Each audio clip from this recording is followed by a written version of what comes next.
sahabat properti, jumpa lagi dengan kami MJI Properti Indonesia. Hari ini ada hal yang istimewa lagi sahabat properti.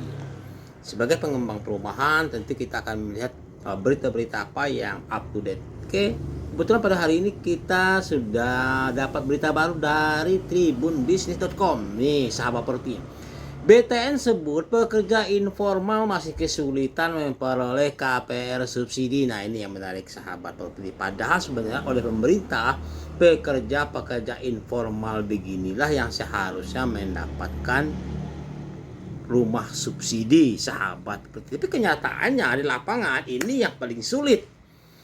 Oke, ini kan kita bahas kenapa dan kenapa dan kenapa. Oke, kita bacakan dulu beritanya sebentar.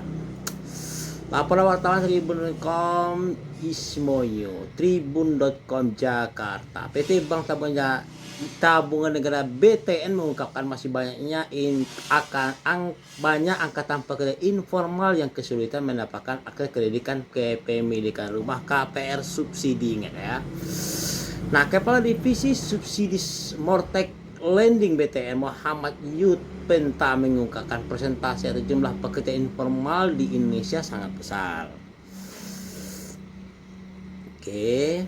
Namun yang sudah mendapatkan KPR subsidi baru bagian kecil. Yang termasuk dalam pekerja informal adalah orang yang berusaha sendiri, bekerja bebas di pertanian maupun non pertanian, dan pekerja keluarga plus tidak dibayar. Nah, ini maksudnya sahabat perlu digarisbawahi bahwa pekerja informal itu yang dimaksud adalah pekerja yang sendiri. Artinya mereka ini wira swasta, pekerja sendiri seperti jualan kelontong, jualan buah di pasaran,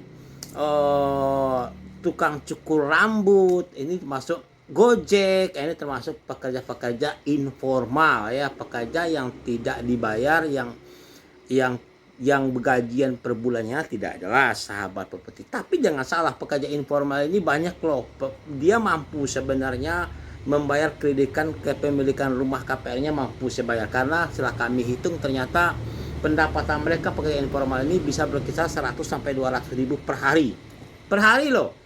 Jadi kalau 100 ribu aja per hari, mereka rata-rata bersih kan sekitar 3 jutaan ya sebulan. Padahal untuk mendapatkan rumah subsidi pendapatan maksimal 4 jutaan. Oke. Ya, termasuk pekerjaan. Nah, tidak mengherankan bahwa ternyata perkembangan tenaga kerja informal ini adalah tinggi, terutama dari sisi jumlah.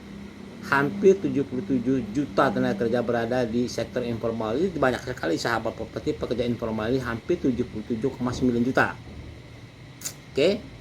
Nah, di FLP fasilitas likuiditas pembiayaan perumahan pekerja sektor informal yang dapat bantuan subsidi baru 6-7%. Jadi jauh sekali ya.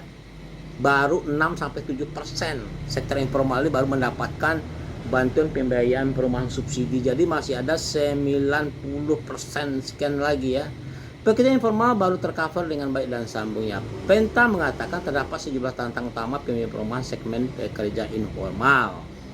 Yang pekerja pertama, keterjangkauan masyarakat berpenghasilan rendah informal diantaranya memilih penghasilan bawah upah minimum provinsi.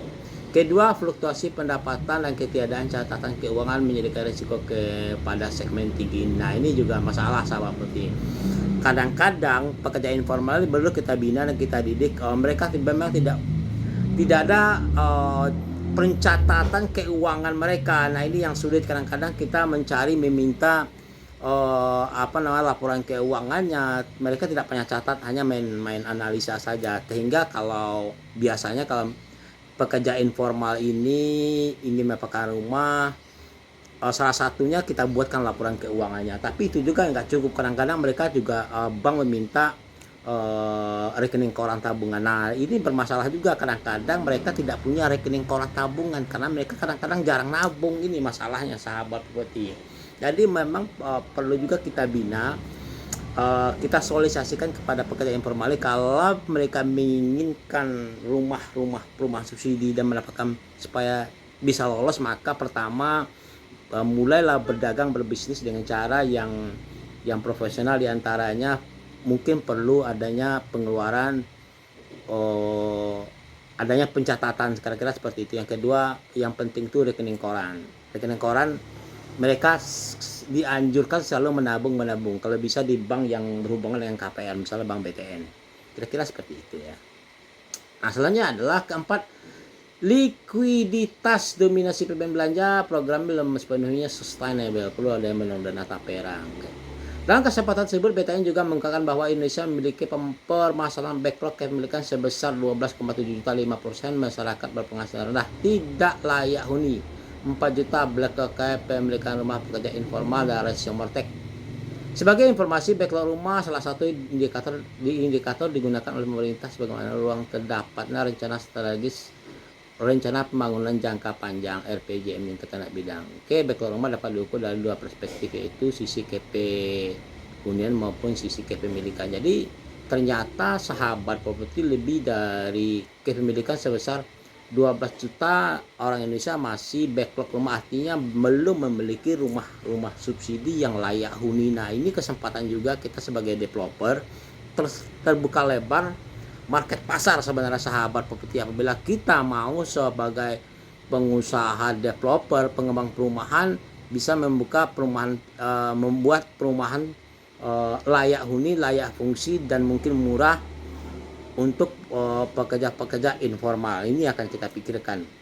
Oke sahabat properti, saya rasa itu yang perlu kita bahas. Nah, kita terima kasih juga dari Tribun News, tribunbusiness.com yang telah membuat artikel ini. Semoga ada manfaatnya untuk kita semua. Ya, kira kata assalamualaikum warahmatullahi wabarakatuh.